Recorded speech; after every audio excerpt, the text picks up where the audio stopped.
يا عبادي الذين آمنوا إن أرضي واسعة فإياي فاعبدون كل نفس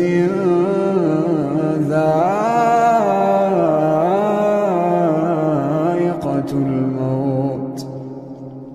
كل نفس ذائقة الموت ثم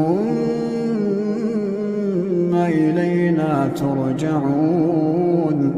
والذين آمنوا وعملوا الصالحات لنبوئنهم من الجنة غرفا تجري من تحتها الأنهار خالدين فيها نعم أجر العاملين.